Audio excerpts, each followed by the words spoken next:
안녕하세요. 서초천연의 미소 기초소양반장님 조수영입니다. 지난번에 손에 대해서 예시 그림이랑 설명들 많이 드렸는데 저번 시간에 말씀드린 것처럼 오늘 실제로 손 그려지는 과정 그거 보여드리려고 방송 준비했습니다. 일반적인 포즈기는 하지만 한 45도 각도 정도에서 그려지는 손 그 부분 일단 간단하게 비례 설명이랑 구조 설명드리면서 바로 그림 그려드릴게요.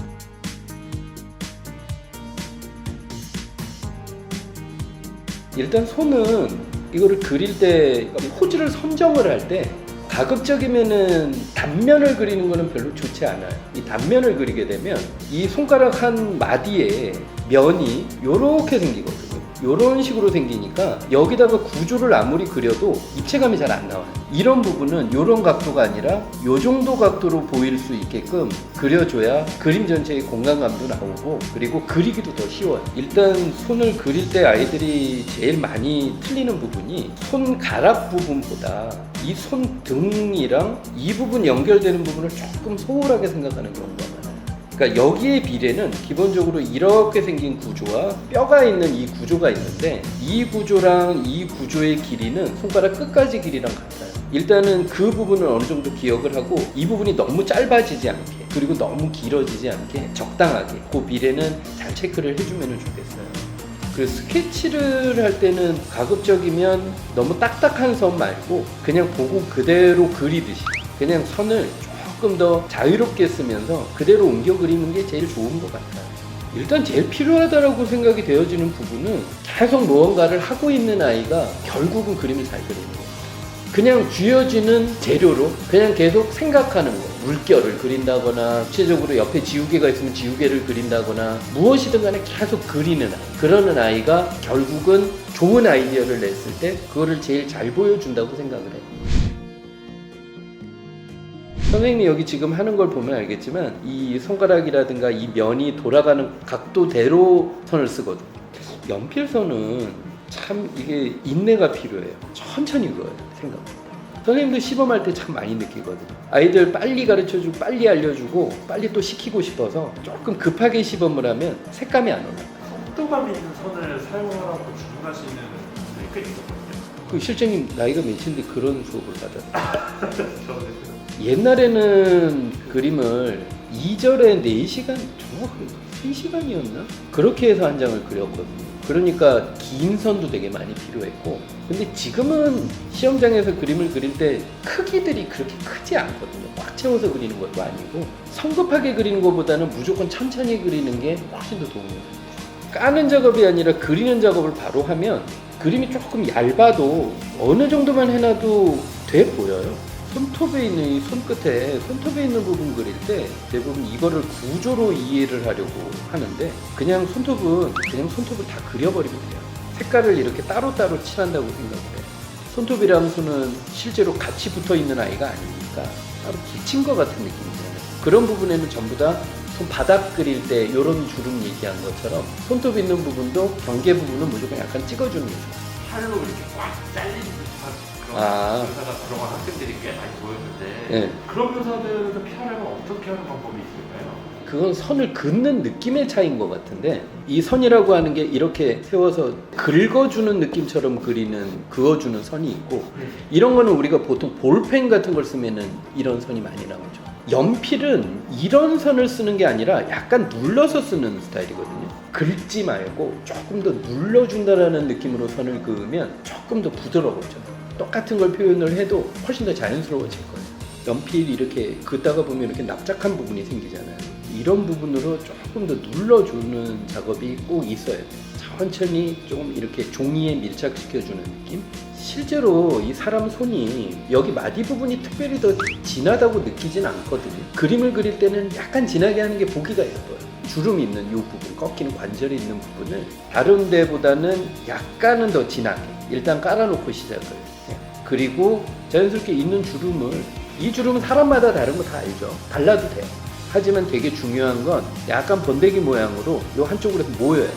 여기서 요렇게 모여서 그려지고 사람 얼굴을 그리면 돌 쪽으로 시선이 안 가고 눈, 코, 입 쪽으로 시선이 가는 것처럼 사람 손도 결국은 그려놓으면 손가락 끝 쪽으로 시선이 가요.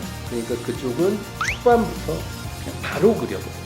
그러니까 이게 원기둥처럼 빗방향 생각하면 명암을 잡고 한다라는 느낌보다 팔뚝 쪽에서 손등 쪽보다 손가락 쪽이 조금 더 진하게 그렇게 그려주는 것도 되게 중요한 팁이에요. 바깥쪽으로 가면 약간 흐려지게. 자연스럽게 지금 여기 선생님이 그리는 거에 이 손가락 하나를 그리면서 이걸 원기둥이라고 빛을 해석해서 그린 게 아니라 이렇게 하얀 종이 위에 있는 손가락 색깔처럼 그냥 이 배경에서 떨어져 나오는 색으로 그냥 그리는 거거든요.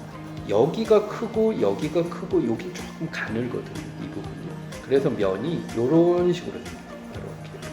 그리고 팔뚝 쪽 이쪽을 그릴 때는 약간의 이 외곽 선정이 약간 강약을 조금 주면서 학생들이 느끼는 체감 난이도가 꽤 상위권에 있지 않나요? 손? 네. 그럼 어렵죠. 그렇죠. 사실 손이 그리기 배우기가 좀 어렵다라고 느끼는 사람도 많은데 어떤 면에서 보면은 되게 쉬워요. 주름 그리는 거 여러 개 있지만 다 똑같이 생겨요. 손톱 하나만 알면 갖다 붙이면 되는 거니까. 손등에 있는 뼈도 여기서 여기까지 다 같은 뼈가 있는 거고.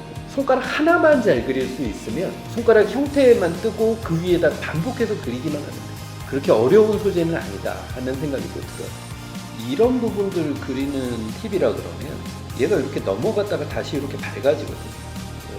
이렇게 굴곡이 있으니까 요런 데 딱 끊지 말고 그냥 약간 퍼지는 느낌? 그러면 조금 덜 부담스러워요. 여기서도 넘어가는 느낌 살짝 이렇게만 잡아주면 그리고 이 위에는 그냥 색깔만 어느 정도 부드럽게 깔기만 해도 초반에 이제 중요한 거를 웬만큼 해놨기 때문에 완성도는 크게 걱정 안 하셔도 돼요. 발색이 잘 안 나오는 학생들 같은 경우는 국산 연필 조금 더 저렴한 거 써도 발색은 훨씬 더 좋게 나와요. 품질이 크게 차이는 안 나는데 이 톤보가 익숙해서 그렇지 이 연필도 어떤 면에서 보면 약간 미끄러지거든요. 조금 더 이 촉촉한 느낌을 원하면은 그냥 국산 브랜드 느낌들을 사서 써도 되고 초등학교 앞에 있는 문방구 가서 사비 연필 하나 사서 써도 발색은 잘 나와요. 워낙 익숙하게 써버릇 하던 연필이니까 그냥 쓰는 거지. 지우개를 쓰시거나 약간 비벼준다는 거 거의 없이 여기까지 이렇게 진행이 되는 게 좀 신기한 것 같아요. 밀어놓고 나중에 어떤 뭐 지우개로 수습을 한다거나 그러지 말고 이렇게 조금 더뎌 보여도 바로바로 그리면 선방향 생각해서 넘어가는 방향대로 긋고 지우개보다 연필이 더 섬세한 재료잖아요. 무언가를 했던 거를 없애는 느낌이 아니라 거의 할 때 약간 색이 진해지거나 그러면 이 떡지우개로 살짝 덜어내는 정도? 요걸로 살짝 덜어내는 정도만 하면 연필선은 그대로 다 살아있거든요. 그 정도만 하는 편이에요. 지난번에 설명했었던 것처럼 여기서 하이라이트 면이 하나 있으면 이 팔뚝의 구조에 맞춰서 가는 게 아니라 약간 돌아가요. 그러니까 이 면도 이런 식으로 이렇게 싹 돌아가면 훨씬 더 손의 뒤틀림들이 조금 더 있어 보여요. 하이라이트, 그러니까 이걸 밝은 면, 중간 면, 어두운 면이라고 너무 생각하지 말고 하이라이트 주변의 색깔은 비슷해도 돼요. 그리고 아래쪽에 외곽 쪽에서 조금 진해지면 그러면은 톤도 나오고 색감이 다 나오니까 이거를 너무 명암까지 생각은 안 했으면 좋겠어요. 뼈가 어떤 식으로 있고 하는 느낌을 그리는 거 위주로 그렇게 집중을 하는 게 오히려 더 올바른 방향이라고 생각해요. 여기 뼈 있고 힘줄이 있고 이런 부분들을 그릴 때도 일단은 어느 정도 그려놓은 상태에서 전부 다 잡지 말고 한두 군데만 중간중간에 슬쩍슬쩍만 이렇게 눌러버리면 변화가 있어 보여요. 그리고 핏줄 같은 거 이런 거 뭐 너무 심하게 그릴 필요는 없는데 연습을 한번 해보세요. 이런 걸 그리면 뼈만 있을 때보다 조금 더 풍성해 보일 수도 있으니까 움직이는 어떤 느낌들을 약간 은근슬쩍 살짝 들어간 듯하게 해주는 그런 게 팁인 것 같아요. 여기서도 얘가 넘어가는 아이인데 이렇게 넘어가면서 여기 하이라이트 느낌을 살짝 그냥 놔두고 깊은 것도 살짝만 더 잡아줘도 왠지 뭔가 여기 실제로 이런 분위기가 필요한 것 같은 느낌. 정신 차려보면 완성에 다 다른 것 같아요. 하시는 거 보면 선생님의 과정을 따라하는 학생에게 어느 정도 시간을 잡아놓고 하는 게 좋을까요? 연필선은 천천히 그어야 색이 예쁘게 나오거든요. 너무 급하지 않게 그리는 템포가 되게 중요한데 손을 너무 크게만 안 그리면 실제 손 사이즈보다 약간만 더 크게 시간에 많이 안 쫓겨서 그려도 생각보다 그렇게 오래 걸리진 않아요. 하이라이트도 지워내는 느낌이 아니라 그냥 필요하면 살짝만 덜어주는 느낌? 사실 손 안에 내용적인 부분으로는 지금 그린 게 거의 다 그린 거예요.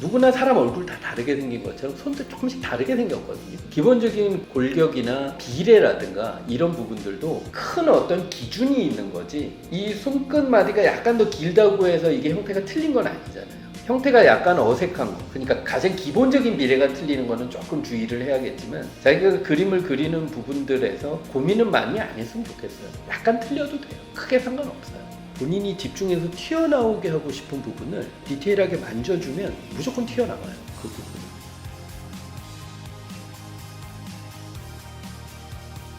지난번에 약속드린 것처럼 손 실제로 그려지는 과정을 보여드렸고요. 뭐 보통 학생들이 어려워하는 관절이라든가 힘줄이라든가 이런 거를 좀 쉽게 그릴 수 있는 방법 보시고 도움이 됐으면 좋겠어요. 따라해봐도 좋을 것 같아요. 한번 보면서.